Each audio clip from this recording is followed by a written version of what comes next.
Let's start and take out the first one.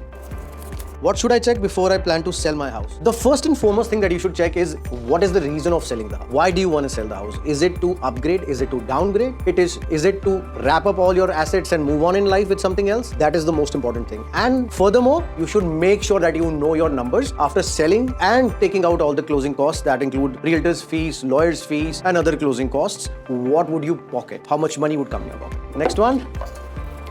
How much time does it take to sell a house? Well, it all depends upon the market. What market are you selling in and what's the geographical location of the property? Each city in Ontario has a different average days on market, meaning how much time it takes to sell a house. So talk to a professional and they can guide you about your city, your area, and definitely about your neighborhood.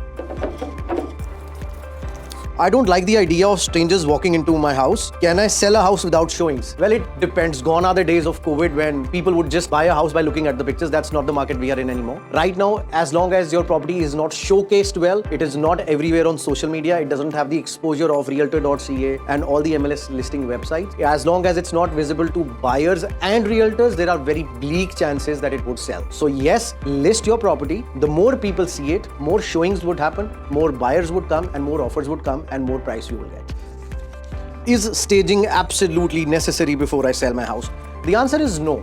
It's like a good to have. It's not a must have. If the property is showcased well, the buyers are able to relate to that property more. What we definitely recommend is depersonalizing the property, meaning removing any personal pictures that you have there so that the buyers have an opportunity to picture themselves there in that property. They can picture themselves living in that property. And if it is staged well, and data shows that staged properties sell faster and for a higher price. So the choice is yours.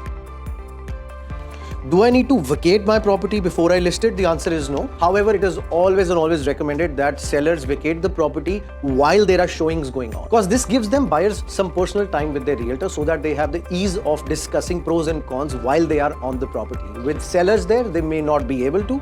If the discussion doesn't happen thoroughly, there are chances that they would just forget your property. Please do not forget, when realtors or when buyers see a property, they just don't see yours. Yours is just a number out of the 8, 10, 15 that they would see in a day. If you want the buyer to remember your property, give them the space and give them the time. And we'll take the last one now. Do I absolutely have to renovate my property to sell it? The answer is no. It depends what condition your property is. Data and my experience says that when the property is well lit, meaning pot lights, when it looks bigger and brighter, meaning a fresh coat of paint, these things help you sell the property faster and at a higher price. But do you absolutely have to do it? The answer is no. It is again a good to have. In my experience, I've sold so many properties with just paint and pot lights upgrade, and they've sold for top dollars in as less as 3 days, and at times as less as in 1 day's time. And if you have more questions, either DM or comment and I'll send you all the information.